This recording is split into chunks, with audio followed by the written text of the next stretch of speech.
Good evening once again, and welcome to another edition of the replay where we hope to make your day. I am your host, Jabril A. Rashad, and joining me is my two co-hosts, none other than Tim Axon Jackson, all the way from Nebraska, and I got my main man, Greg Ice Trade Lewis, all the way from Texas A&M. Good evening to you, my fellas. Hello, my What fellow up? What UTF up?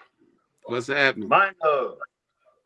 UTF Minor, go and say it, Tim. UTF Minor definitely in the house, man, with these Aggies and these corn huskers, man. We want to welcome everybody to another edition. We are live. We're streaming all across Roku, Apple TV, on your Android phone, as well as your iPhone, Google Play, and Amazon Fire Stick. Don't forget to go over to Alice Slam Worldwide TV. Download the app. You will see the banner, the green and white banner, absolutely free. Down that, and that's where you're going to see all of the Wide Sports Channel content. And we will be coming with the entertainment part of it, so stay tuned because I think we're going to go back and revisit something Tim and I have been discussing this called Metaphors of Love while we listening.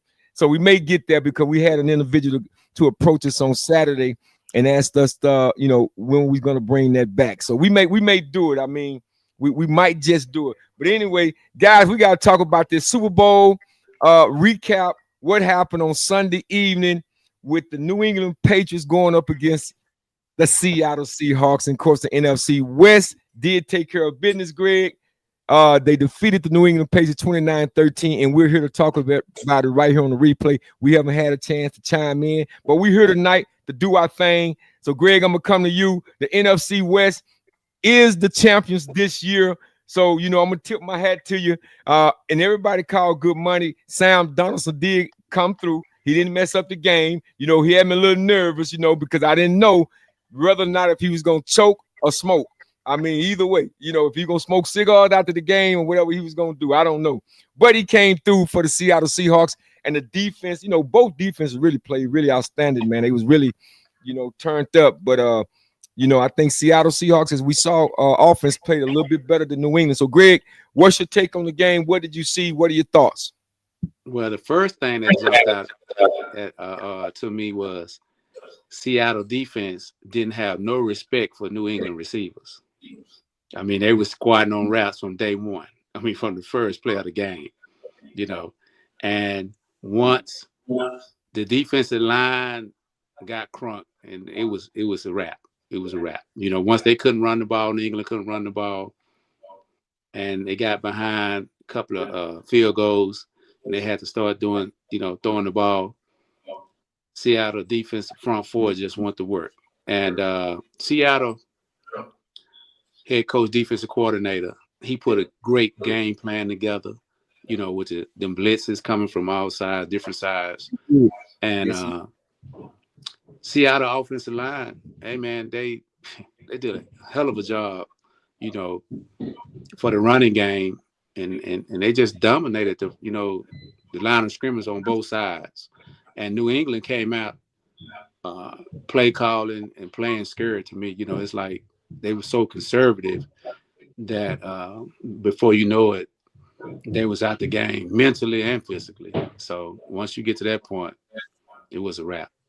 Yeah, I definitely agree. I mean, it seemed like Drake May started, we oftentimes say about Dak sometime, man, like he became like during the headlights. They sent a couple of blitzes at him. The things that I was saying about Sam Donald, so I should say about, with Drake May, because after they sent them first corner blitz, it came off the end and up the middle. Man, he just kind of like this, got discombobulated, didn't know where to go. But Tim, let me come to you. Did you see it come in terms of Seattle front four actually shutting down New England Patriots run game the way they did? Well, if you think about it, I said last week, the quarterbacks didn't matter. I said that the defenses matter.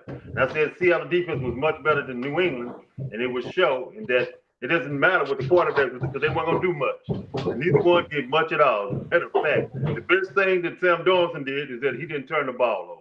That was the biggest thing he did. And of course, you got to get down there somewhere. And all he did was kick field goals, right? Field goal after field goal, field goal. And then finally, it broke when Seattle had to take risks. See, this is when the game really got to the blowout phase, when Seattle couldn't just play defense and be conservative. They had to take risks because the game was getting out of hand. They had to score because they were getting too far behind. And what they did, the first time they started taking risks, they were successful, got the 7 points. After that, see, they started taking them risks and had to throw the ball up in those 50-50 passes, and Seattle took advantage of it. Finally got a pick, finally hit an arm, finally knocked the fumble out because he was taking more risks than he was early on because he had to. Because you couldn't win that game with the way Seattle defense was handling it so far. So they had to take those risks, which is what which New England did. And once they did that, the game was over with. Yeah, yeah. I think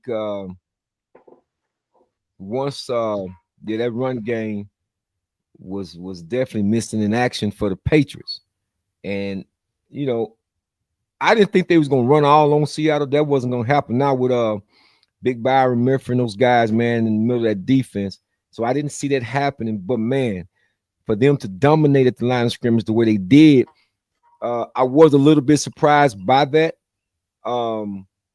Because again, once you eliminated that, and then they started using a lot of bracket coverage, a lot of man-to-man, a lot of zoning over dig, they took away their other asset. And I think once they was able to do that, it was all she wrote. As Greg was talking about earlier, you take away Diggs, and I'm talking about, man, they was, as y'all saw. I mean, I know many of y'all saw when he got pushed out of bounds how physical they was with Diggs. They wasn't going to allow him to be a part, and I think that was an excellent defensive design plan coming to that game. Shut down the run, which they always coaching to do that or trying to teach that anyway. Shutting down the run and then taking away the passing game because there was no other threat that New England had that I was aware of, that I saw, that made any kind of difference, and that's the sad part about when you got a young quarterback like a Drake May, who he's still growing, still coming to his own.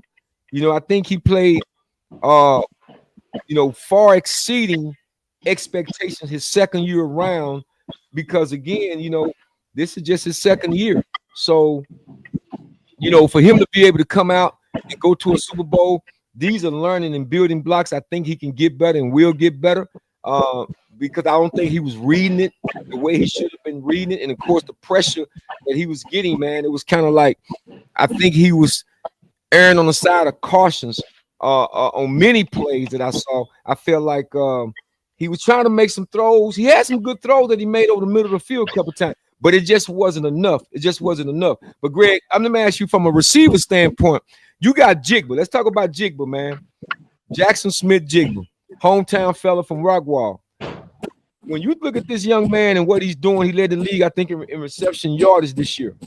And you see what he's doing in his second year out of Ohio State. Everybody was talking about Marvin Harrison. I know they came out in two different draft classes, but at the same time, I think the expectations of a Marvin Harrison having that, being the seed of his father, so to speak, and they really. Because you talk about the other Ohio State receivers. Now we'll see what Jeremiah Smith would be in the future because he's a big, strong receiver. But I'm gonna mess his name up. But Olave, who else? Come out in New Orleans. Yeah, the one that's in New Orleans. Yeah, Olave. All of them was playing together. And you look at Jackson, Jigba Smith. And what he's been able to do in the short time that he's been able to do it in, and not having the same chemistry when you think about it, because Sam Donaldson was over there with Minnesota, came to the Seattle Seahawks. So to build that chemistry as fast as he did, and now he's becoming, if not the best receiver in the league, because they was just talking about Jamar Chase being the best receiver just 6 months ago. What do you think from a receiver perspective? You had Diggs in the game on the opposite team, and looking at Smith and what he's been able to do all year. What is your take on Smith? Well, I think what happened was when at the Cardinals, Arizona, when he came out, he was rated as the best receiver, number one receiver, and once he got into the league, his name was already big, so they was gonna double him, and the young guy from Seattle, which nobody didn't really know about him and didn't know that he was capable of doing that. Now they know. So next year he's gonna get them same looks that Jamal Chase and them get and Jefferson them getting. He's gonna get them same looks, because he has established himself that hey, we can't leave him on the island by himself because he will dominate. So that's what I think right there. Well, let me say this. Yeah, go ahead. Gonzalez, Patriots left corner, he happened to him this game though. He every time he was on his side, he was killing everybody. Put him on my side. They ain't catching a pass. Gonzalez was D'ing down for New England. He's the one that kept them in the game. That's the playmaker they had right there. He kept them in the game because if they would have got them first downs that they was going for, he making those plays, his acceleration, he was coming out his breaks and making plays. They would have got blown out way early. I mean, it wouldn't even been a Super Bowl. We wouldn't have had a chance to watch. But he played so excellent, and he's one of the people as we going forward that they're gonna do with Smith now. They're gonna double team him. They're gonna put the best corner on him, and so they will have to whole receiving corps will have to improve and elevate a little bit. And Kupp is getting another year older, so with Seattle, so he's another year older. And he's losing a step as it is. He's still a good possession receiver, but he's losing a step. So he ain't gonna be beating no. Depends on how you cover him. So that's gonna make it tougher for Seattle going forward. People watch the Super Bowl and see how you play a team. Do they have the ability to do so? Each team, yeah, that's to be seen. But Seattle offense, they still riding their defense. That defense, whoo! But I'll have to give it to Gonzalez for New England though. He was doing everybody down. He's like, what? Who Smith? Ain't nobody out here. I'm dealing up everybody. But I don't know, Tim. I think with again, this is the first year that Sam Donaldson have had an opportunity to gel with Smith, and I think he's one of those guys you move him around like CD Lamb, right? I think he can play the X, the Y, the Z, and he moves around. He's very gifted in finding the zones, the increases in the zone, and he can beat one-on-one. I mean, he's been like that since high school. Like I said, I heard about him way back when he was performing over at Rockwall, man, catching like 3, 4, 5. I mean, on average, this was his average, catching 2 and 3 touchdowns a game. So he's been putting up big numbers. And I think with him playing in a Super Bowl in such a short span and winning it and having a good game, I think it can do nothing but accelerate his talents. And I think he would definitely get better because he has all the tools. Now, I definitely agree with you in Cooper Kupp. He's a step slower. They have to go back, I think, and get another receiver. Seattle, the defense, they got some young players, man. They bona fide. And I don't know now, as far as the repeat part of it, but they got a lot of things in place to repeat. Because once you have a taste of it, man, I think, and you've solidified yourself in a lot of ways in terms of your identity and you know who you are, they're not searching for an identity now. They actually have a blueprint. They're built on the front seven. And I think that the offensive skills of a Jigba Smith, and we can't forget about Kenneth Walker, the running back. I think he had an excellent game as well. So I think those guys can't not do anything worse or less than to build on what they've done this past year. So again, the defense, man, came in rows. I know a lot of times we were talking about this too, Tim. Like, people may have thought it was a boring Super Bowl. You didn't see a lot of points, which we kind of thought about it was going to be, Seattle scored 29, final score 29-13. They did their part, but New England, you got some late points to get to 13, but didn't do their part. Their offense didn't show up and come and play.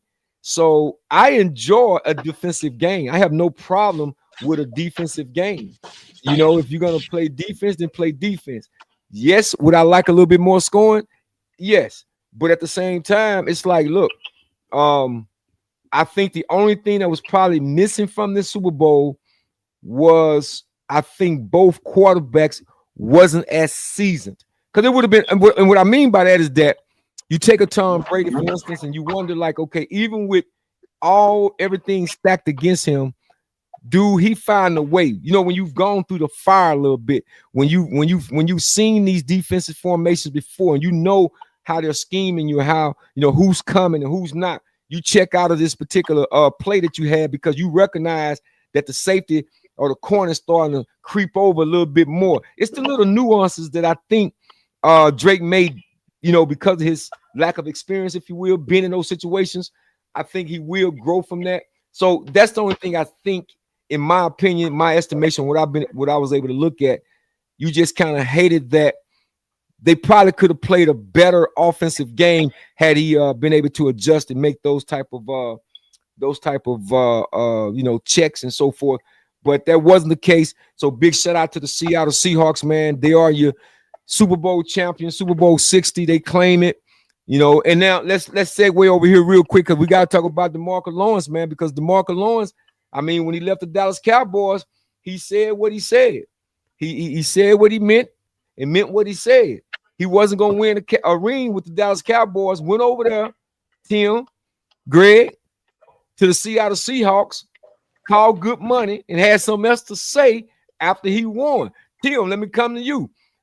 Are you mad at him? Talk to me. No, not from one of our fellow guys. Because sometimes, you know, as a player, you got to do what a player has to do. You got to go somewhere where you want it. That's right. Important part. And two, where you actually think you can be successful. So he felt very strongly about it, because he actually already was having problems in the locker room with the supposed leader, who ended up being out of it a year later. The supposed leader, Parsons, he's having problems with in the locker room. As a matter of fact, the locker room was kind of divided with what was going on between the two. And they had words back and forth in social media. You know, who knows what they were saying in the locker room? They definitely had little words in social media. And who had the last laugh? DeMarcus Lawrence. Now, I will say this, though. The whole playoffs, he had 2 total sacks. So he's a solid defensive player. He's a solid player, but he ain't, you know, somebody who does extravagant stats and stuff like that for his sacking and all that. He has a good regular season as well, and he's very good against the run. He plays the run excellent, and he plays his game to actually within what you want, whatever the team is designed to do. In other words, he keeps his contained. He will drive down, make the tackles he's supposed to make. He makes the plays he's supposed to make. That's the one thing about DeMarcus Lawrence. He makes the plays he's supposed to make, and that galvanizes the defense, allows other players to be playmakers as well too. Because you got to have solid people who plays the defense the right way, and that's him all the way. And that's the problem he had with some of the players with the Cowboys. He felt like some of the guys weren't playing the right way. Now he has the last laugh. Well, Greg, what you think, man? DeMarcus Lawrence, man, you know, he put his money where his mouth was and decided to, you know, make that move and sign with the Seattle Seahawks and got a ring out of it. Well, you can't be mad at him. You know, in Dallas, you know, he just felt like, you know, he was in mud. You know, he just running and it wasn't going nowhere. He didn't feel like the guys they was getting wanted to win. You know, and when sometimes you get caught up on a team like that, they just, you know, playing for paychecks. And he just needed a new environment, you know, to get recharged. And sometimes, you know, leaving and going with some young guys who are hungry, energized, you know, it brings you back alive. And I think that what happened to DeMarcus, you know, and I think he's happy, you know, that you can't be mad at him. You know, he got a rings. He happy. I think he loves where he been, you know, being with Seattle and love the guys that he with. So, you know, he just looked back at his past and say, you know, I'm happy, you know, things turn out the way they are. And you can't do nothing but wish the guy, you know, the best, you know. Yeah, I totally agree, man, because I'll be honest with you. It stings a little bit. Just basically because of the history. Dallas, you know, haven't been to an NFC championship game, man, over 30 years. And it's almost like a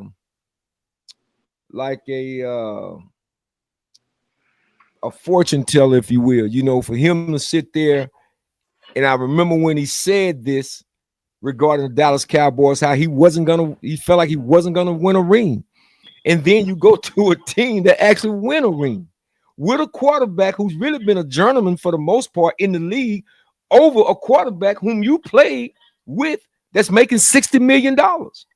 And when you think about that, it's like, man, you know, it stings, but you got to be happy for DeMarco Lawrence because it should make you look in the mirror. It really should make you look in the mirror and really get back to the basics and the fundamentals. And by the way, I think that's kind of happening because, you know, I've been on record saying, y'all know, I've been talking about this doggone Dallas Cowboys defensive coordinator thing for a minute now, how they had not ever in the history hired a African-American DC. Well, I got a little bit more than I asked for because, man, they got basically a 80%, 85% African-American defensive staff. Now, that's saying something right there. And I do think that there's a new changing of the guard, so to speak, in that aspect because I think it was shoddy, man. Brian Schottenheimer, the head coach for the Dallas Cowboys, I think him and Jerry and Steven had a sit down. And I really do believe that he decided, you know, to go ahead and turn the reins over to Shoddy, man, and let him, you know, do what he needed to do. Make the right hire. Don't go off the good old boy league. Go get a qualified, bona fide coach with some new, you know, with a new message, with a little bit more heart, maybe, with a little bit more. You know, you want to have these players, man, where you're a player's coach and they're attached and they believe in the scheme and the messages that you're saying. You want that. You want that. And I finally believe that the Dallas Cowboys is going in the right direction because not only did they hire Christian Parker, but they allowed Christian Parker to pick his own staff. I think that's big time. I think that is big time. Well, it's a year. It's a year. You know, a little later, with DeMarcus Lawrence being gone and making that prediction. But it is what it is because I think it forces everybody to take a look in the mirror, Tim. Everybody must take a look in the mirror at themselves and say, hey, man, this guy said something a year ago and it came to fruition. He went and got a Super Bowl ring with the Seattle Seahawks. And he told you guys that he wasn't going to win. Listen, man, as former players, if that doesn't motivate you, I don't know what will, especially in the offseason. If that does not motivate you to go into the offseason with only one thing on your mind is getting to the Super Bowl next year. I don't know. I don't know what will, Tim. I really don't. Well, I love what you just said. You know, Schottenheimer came in. He said, "Okay, this is my garden, right? You know, using a little metaphor with my dad, right? This is my garden, right?" And then he told Parker, "said, hey, this is my garden, but you go plant the plants. You put the right roots in there. I need you to go ahead and get the roots that you want, so you can produce the fruit that's gonna make us successful, right?" So he get a chance to plant the roots. He grab all the people he needs, gonna put them in there, and he'll get a chance to go in and put all the right nutrients that it needs. He gonna water it right because he's a coach who coaches, right? Not one who actually schemes. See, there's a difference. You can scheme, you can coach. If you can scheme and you can coach, that's what makes the best coach. Them the ones who get really successful. The one who can scheme and coach. Because scheming can come from somebody else. It don't have to be your scheme.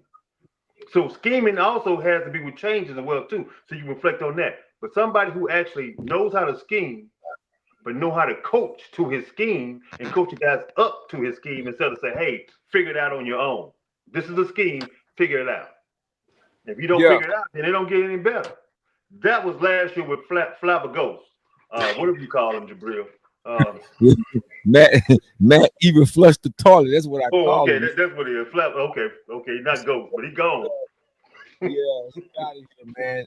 They needed some fresh ideas, some fresh blood, and a new message more than anything. And I just think that Christian Parker has, I think he has that in him. You know, after working with the likes of a Patrick Surtain and Cooper DeJean, and then having his input as a passing coordinator with the Philadelphia Eagles, and then to be able to go get those guys, man, whom he believe in, that can come in and make a difference. Sometimes, whether you like it or not, sometimes you connect better, with your own sometimes, because your own sometimes understanding, your development and where you are, and they're going to keep you 100, and they're going to say it in a way to where you're going to respect it for the most part. So again, I'm glad to see DeMarco Lawrence go do his thing, man. Get him a ring. Yeah, it stings, but I'd say at the same time, man, the guy gave however many years, 12 years to the Dallas Cowboys. You can't be mad at him. I mean, he gave you everything that he could give you.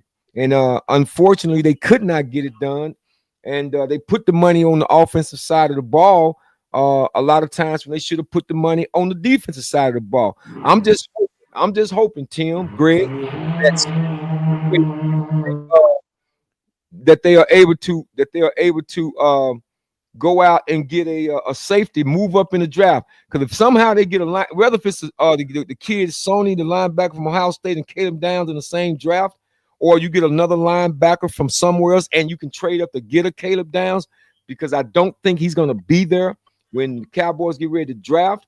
But if you show the fans that you want to win and you make those type of decisions, those types of moves, I think it'll go well, not only with the organization, but with the fan base, because you haven't drafted a safety since Roy Williams.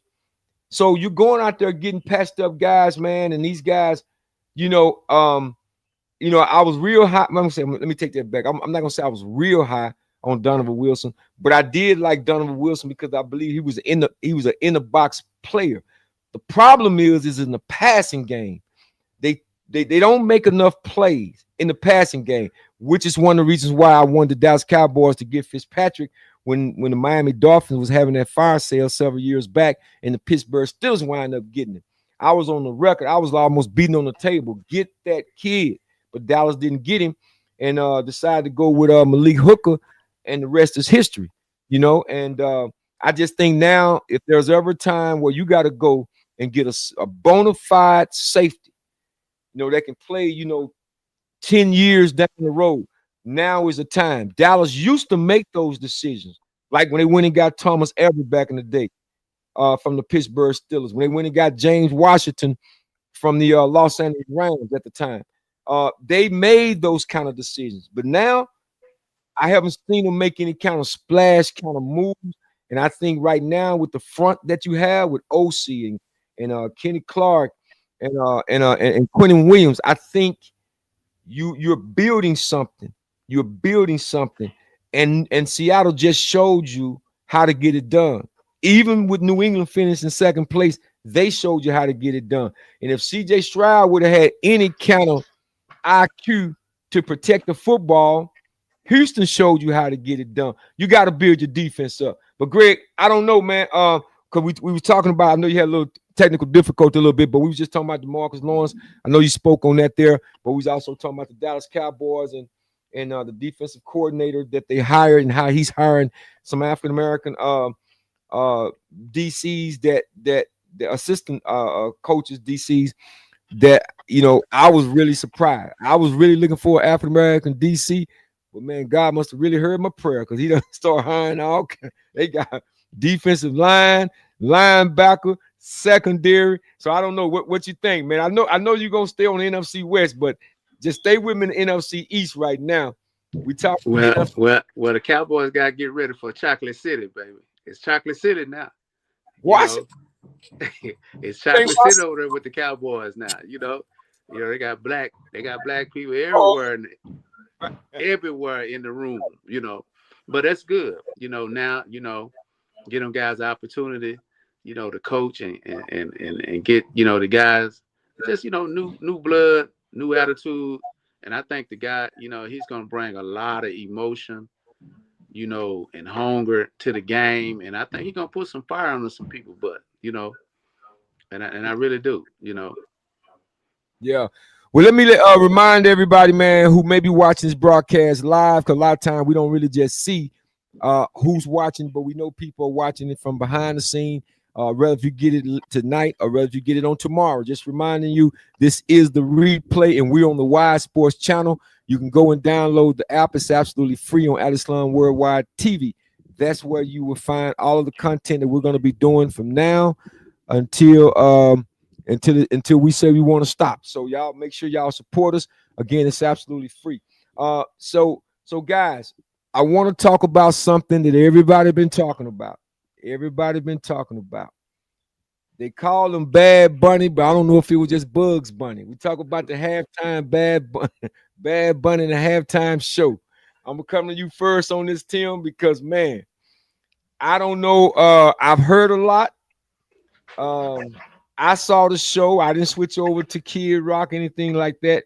I couldn't have wanted to. We was watching game, Tim and I. But I want to get you guys both comments regarding the halftime show, and I'll come behind you guys. But Tim, when you think about the halftime performance, what's your take on it? Well, he did his thing. It wasn't for my enjoyment, but many other people who follow him and like his music, I'm pretty sure they enjoyed it because I've seen them talk about it. A lot of people who follow that music. Music, yeah. Um, yeah, and I like that music, but I didn't. It ain't my thing. For I want from what I'm looking for to see at the Super Bowl, just like many other people. There's people who like different genres. So he did have messages throughout his music, showed the growth and a lot of things that happened in Puerto Rico, as he was talking about. He showed vendors and how uh, some symbolism about the small owner of farms and small businesses in a way, and showing his little journey through life and time, where his path was. So there was some symbolism in his design of what he was doing on the show. So kind of following back on from last year. So he did kind of do that as well too. But overall, music, we was in a place where we could feel the music and we couldn't feel the music. So that was the problem I had with it. The music was fine, but we was in a place where we could feel the music and we couldn't feel the music. So and I can boy, I can salsa, boy, you know what I'm saying? So so there ain't no problem. Maranga, watch out. I'm all with that and everything. But so that was a little thing going on with that. So I'll just, let it's for everybody else. It wasn't for me. It's for everybody else. And I'll let everybody else handle that. I would have been putting on something else, but me. Everybody ain't into that. And some crew, some R&B and B and some jazz. Man, come on, give me some stuff, show me some instruments and stuff like that. Get down to the native, what we really grew. Have some jazz mixed in with some great voices. Now you calling my name. When they do that, they can call me. Well, here's my take on it. I said it, before, and I'm saying it now, and I stand on that. I think when you're in an English speaking country, the official language English. And by the way, let me just share this story because I'm saying it like that for a reason. Uh, because I was back and forth with a little conversation because of the comments I made in regards to the halftime performance. You can feel a vibe. You don't necessarily have to understand the language or interpret the language uh in order to feel the vibe. So we felt the culture, we felt the vibe, we felt and understood what he was expressing.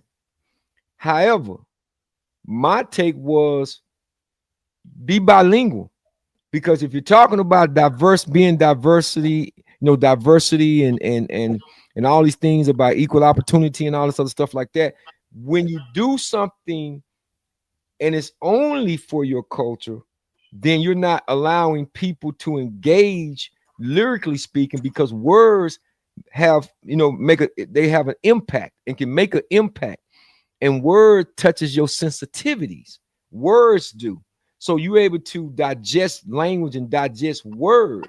So we didn't understand the language of the word. We understood the culture. We understood the rhythms and the horns we understood the vibe. So and I like the vibe. But my issue was on a stage of that magnitude when the world is watching, you should be accommodating to all. And so I had no problem with a little bit of the Puerto Rican language being inserted. I just had an issue with it was an all Puerto Rican language, and you did not include those who don't speak the language. That's the issue that I have. But now let me get into what I was going back and forth with several individuals after I made that statement, because I had to make them understand that I'm very uh sympathetic and empathetic to an extent with other cultures, because my faith demonstrates that we have to, as God says, that he created us in tribes, right? That we may get to know one another and not despise one another. So I have no problem in sampling someone else's culture, whether if it's the food, the music, the dress style, or whatever the case may be. That wasn't the issue. So when I made the comment in regards America being the English being the official language, I had someone, a couple of people had a pushback, and so I just said, okay, well, I thought everyone knew that. At once upon a time, that wasn't the case, but that's not the case of late, recently. So English is the official language, and you can Google search that. So that's the point that I was making. They were so adamant about it because they was like, I was so adamant about it when I said it. I said, because I fact check. I don't just talk to be talking. I've already fact checked it. So when the individual responded that way, I said, well, actually, I haven't even heard back from them. See, they got real quiet. So it just goes to show you that when you're being culturally biased or you got a narrative, you want something to fit your narrative. And because you have these prejudices or whatever the case may be, and you try to dilute someone else's perceptions of how they're seeing it, it just lets me know that you all didn't really get. I mean, it was just something that was touching individuals' emotional sensitivities, if you will. They wasn't really looking for the message of what he was saying. They just wanted to be able to say, as long as we can make, Donald Trump wrong, if you want to get a little political. And to me, that has this, you got to compartmentalize. That had its own conversation for another day. I'm looking at the actual performance, and that's what I was hanging my hat on. Did I like the vibe? Yes. Well, there are some things in the show that I disagree with. Absolutely 100%, because he leaned on that other side, if you know what I'm talking about. And you have to be mindful of those things, because they would try to interject those things in your subconscious thinking. They'll hit you in your consciousness, but then they'll try to subject it to your subconsciousness. And before you know it, you're sitting there applauding for something as if you support this particular lifestyle. And that's something that I don't subscribe to. So anyway, but again, I wouldn't want to see it again, Tim. It was the number 2 rated halftime show, Super Bowl show. So the ratings were there. So there was a crowd, but everybody was watching the Super Bowl, so most people didn't change the channel. So that also tells you if people didn't change to the alternative as well, not that much. It's only a small group that went from the Super Bowl to the alternative as well too. So they just tell you that people culturally want to support. You got to look at it from that standpoint.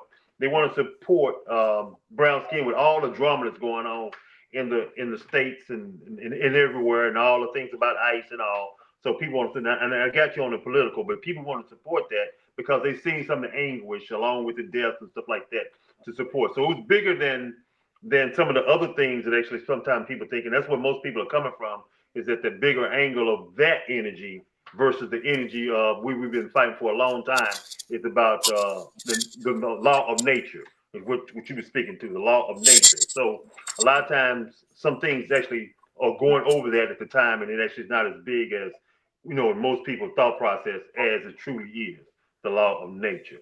And so yeah, not my cup of tea. No, I don't want to see it again. Don't do it again. Now let me ask you this here, because it's been talk about, they raised an issue regarding Chris Brown, because he chatted out that they really need me, Yes, they do. They do. And so the question came about was, is it time to go ahead, because Jay-Z being the executive producer of these halftime shows, is it time to go ahead and give Chris Brown the opportunity? I'm saying, heck yeah. And furthermore, I think Jay-Z is a slap in the face if you're holding what happened years ago with Rihanna over his head. I think that's low. That's really, you talk about cutting a brother low. I think Jay-Z being older than a Chris Brown should really be setting an example as well, setting a table about forgiveness if you know, you see a young brother. He was young at that time. Him and Rihanna made up. They're good friends now, and she's already acknowledged him. They done had been out in the public, done shook hands, gave each other hugs. She's married, with 3 beautiful children, and went on with her life. And so have Chris. So what are y'all talking about? The fact of the matter is, this guy should have been on the halftime Super Bowl show. And as far as I'm concerned, man, if he's not on the show, and I mean soon, like in next year, I think it's definitely a travesty. And they also should have Lil Wayne on there. Maybe they do something together. But Jay-Z need to check himself. I'm saying, because you know how many opportunities, man, that other ethnic groups give other ethnic groups. But when it come to us, it just seems like it's always something that they want, that it be us oppressing us. You understand? It be us oppressing us. It don't be a lot of ethnic groups all the time. Miss me with that. It be us oppressing us. And herein lies the problem. So I don't know why one would think not that Chris Brown should not be hosting the halftime show. I think that's crazy, Tim. Well, I think he made it away. I think they finally made it away. I think people will be super happy to have Chris Brown, who for his entertainment and dancing and songs. Woo, he got it. He got the whole, he got the portfolio. It's catalog, he can actually put on a show. Great show. He's already done in his concert. So with the with what I see in rap, what they just saw with the Puerto Rican invasion, as they like to say, but hey, they're part of the United States. But with both of those things coming apart and everybody with that, then you get this great entertainment from Chris Brown. It's his time. Yeah. Chris Brown, I'm telling you something, man. Chris Brown, with his catalog and the talent level that he has, I'm quite sure he'll bring out an Usher with him, because he's with him. He would bring out, individuals that would definitely give you a halftime performance and what you expect. Look, if they put Bad Bunny on there, or Bugs Bunny, or whatever you call it, if they put that on there, that halftime performance, surely you can put Chris Brown on there. Ain't no doubt about it, man. Ain't no doubt about it. So, based on what they was talking about on the radio and so forth, should Chris Brown be given opportunity to perform? Absolutely. And if Jay-Z again, if being the EP, if he is the one that's hindering this from happening, then he needs to relegate himself and allow someone else to make the decision, because that would be asinine. It would be crazy, man, not to have Chris Brown on there at some point. And I think they signed an extension of a contract back in 2024. So he got about, I think it's 5 years. So he have about to 2029 to do it. So they got a few more, I don't know if they'll sign one after 2029 or not, but you don't want to wait till then. So that's why I say, y'all mess Lil Wayne them back in New Orleans with Kendrick Lamar. I hope they get this right, man, and allow Chris Brown to perform. I hope they do a campaign, whatever you got to do, but let this individual get on the halftime ballot, man, and let Chris Brown perform. It's just as simple as that. Just as simple as that. So, Tim, we're coming up on the hour, man, and I know Greg has some technical difficulty, but that's okay. We're going to close it out the right way, man. I want to talk about this big brawl that happened in the NBA. The Detroit Pistons and the Charlotte Hornets last night, man, they took to the floor, and one of the power forwards by the name of Jalen Duren and Musa I think it's pronounced Diabate, Musa Diabate. They got into it, man. They had a big brawl last night. For the most part, I mean, the referees did step in. Players came off the bench.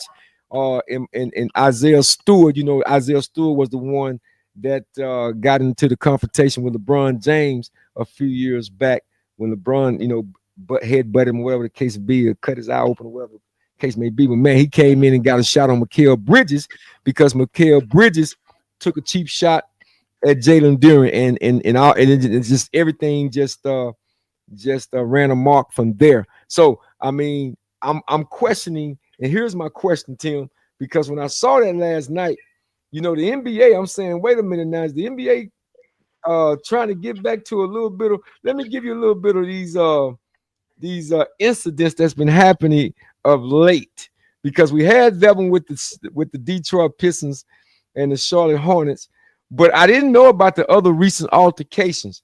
Back on February the 6th, you had an altercation with Najee Marshall of the Dallas Mavericks, getting into it with Yusuf Nurkovic of the Phoenix Suns.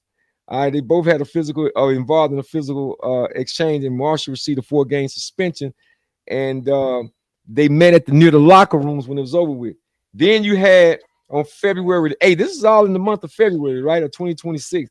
Then you had the Rockets when the Houston Rockets played the Miami Heat.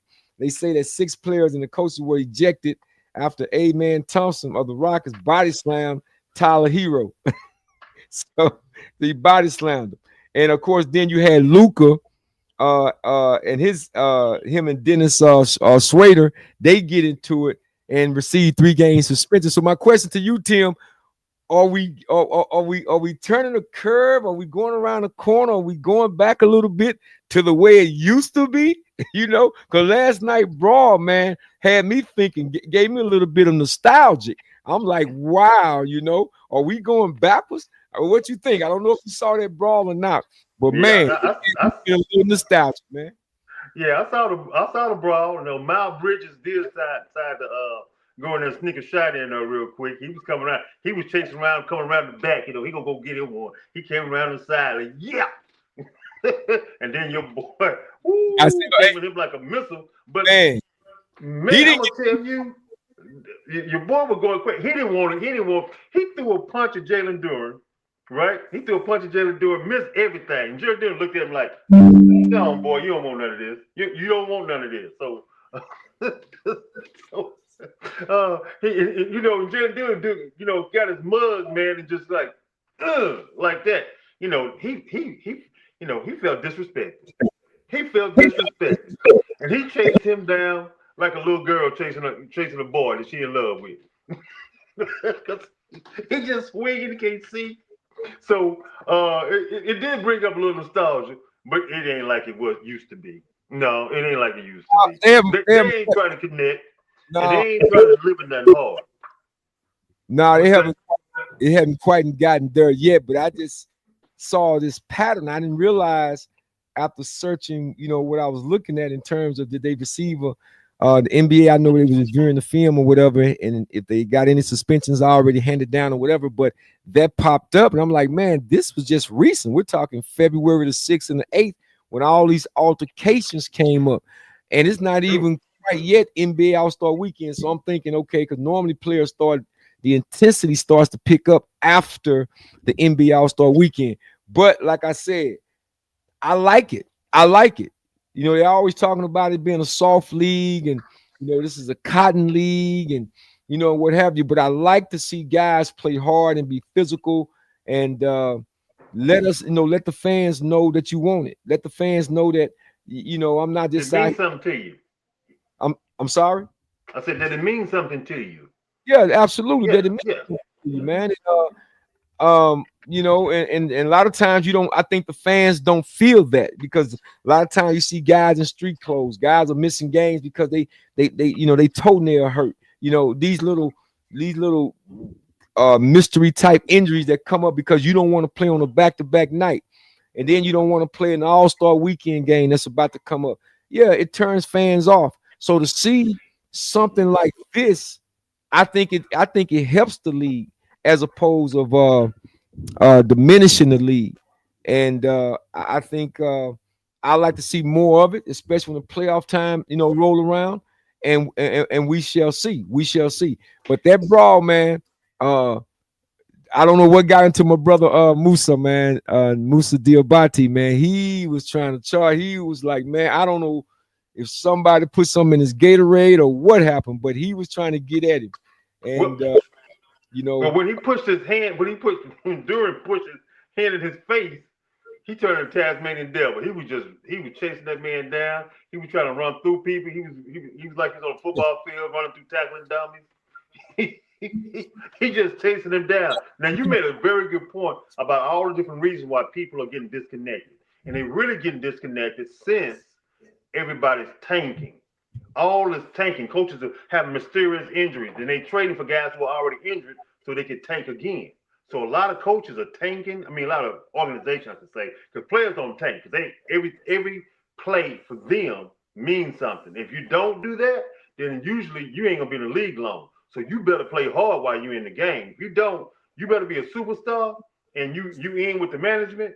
because otherwise your career gonna be cut short because everybody watching film and seeing what you're doing, how well you're doing it. So it's imperative for your own career, for your own market, that actually you play to the best of your ability. Now, what the coaches can do, they can pull you out of the lineup when you're hot. They can pull you. They can pull you off the court and let your injury stay a little lower. Say, hey, he needs a little bit more rest, and so then they can't win the game, and so on and so on. And then also they can say, hey, he's injured. There's a risk to actually bring him back, and I won't let him play for the rest of the season. Like they're talking about doing with Davis now in Washington, that he made out. He been traded. Now they're talking about him not coming back at all. Well, yeah. Well, that's definitely a business move, and whatever he need to do to get himself together, that may be the best, best move as far as in his interest. Because man, the games that he's missed is just crazy. How you went from a perennial type player leaving New Orleans Pelicans to not even being able to show up, half the season. But that's another story for another day. But Tim, Mark Cuban, he's looking to come back, man. He's looking to come back. He's trying to figure out how can he buy the Mavericks back. And for me, I'm like this here, man.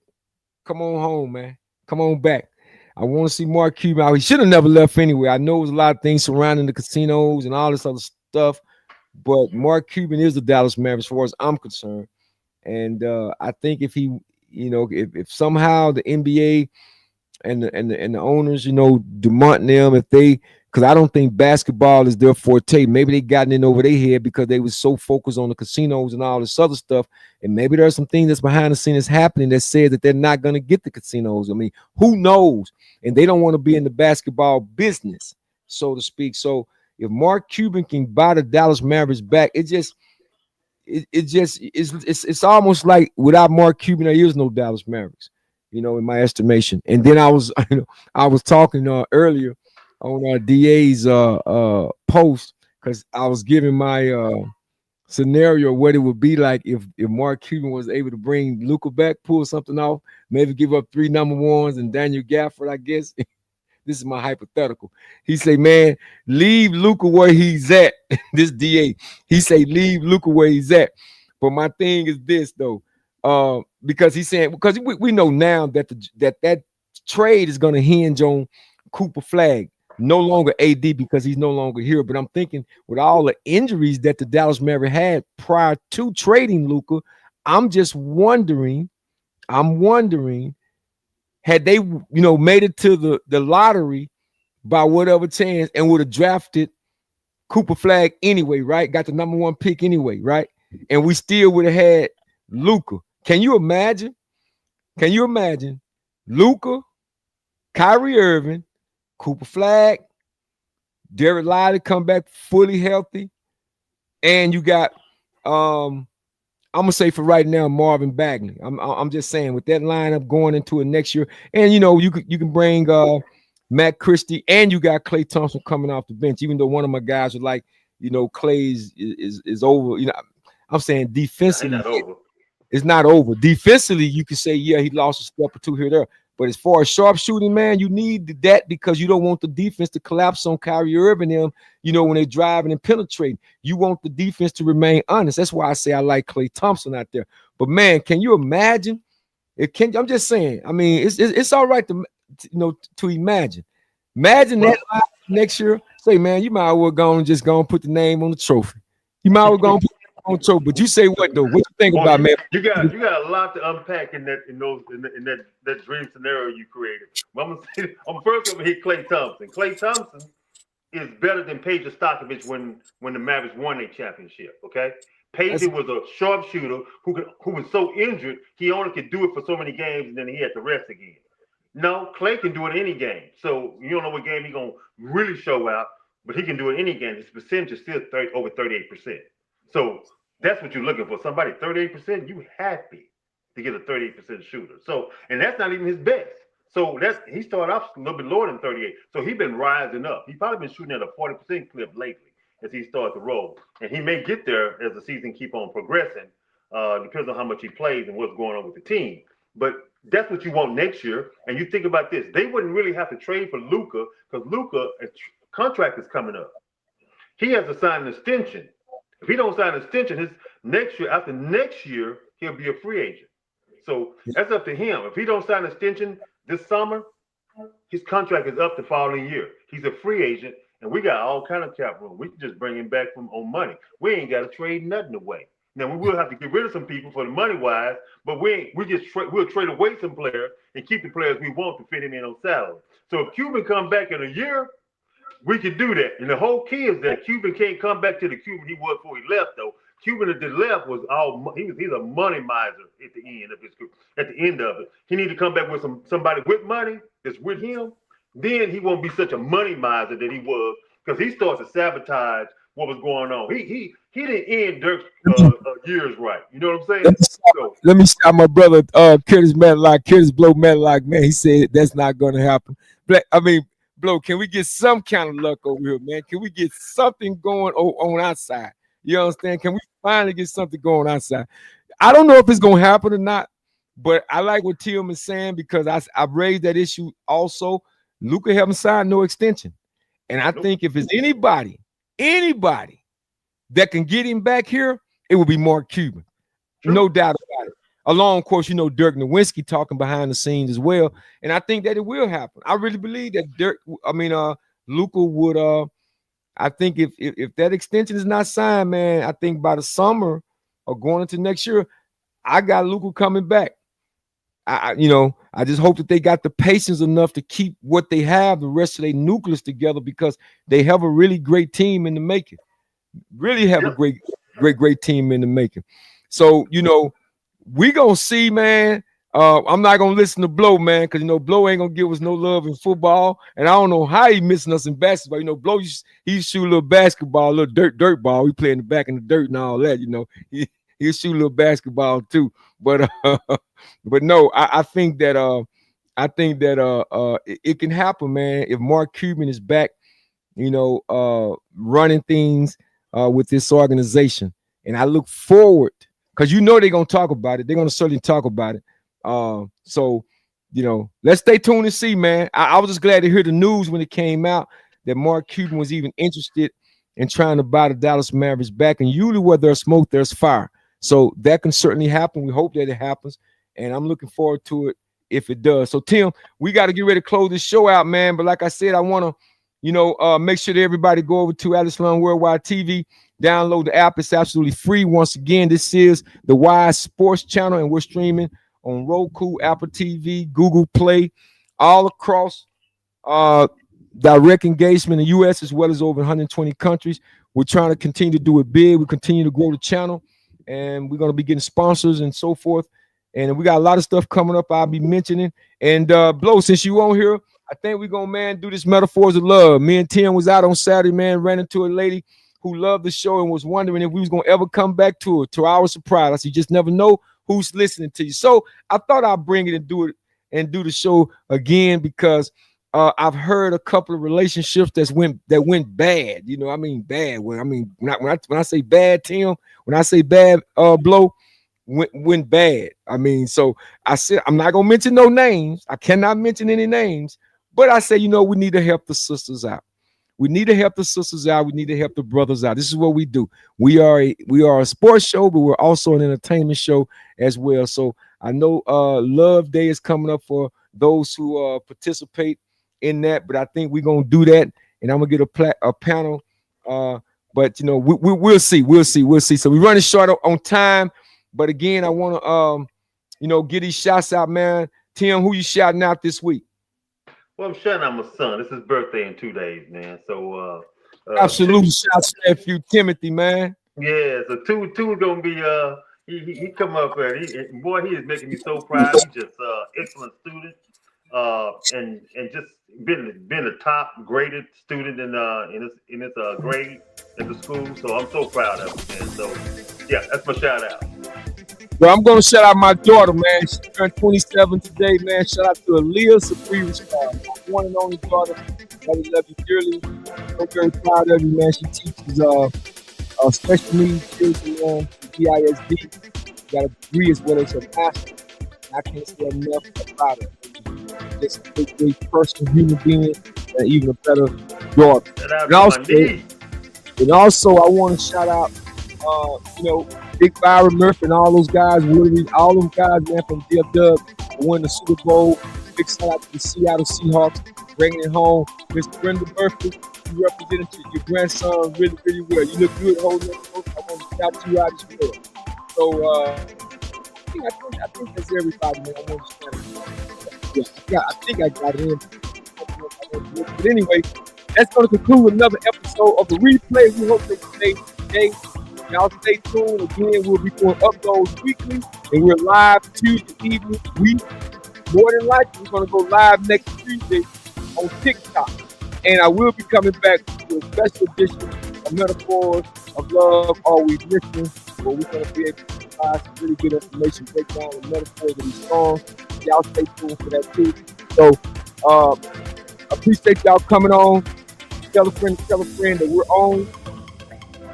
And I look forward to seeing you soon. I know what it was. I got to shout out. Y'all see in the background what I have in the background real quick.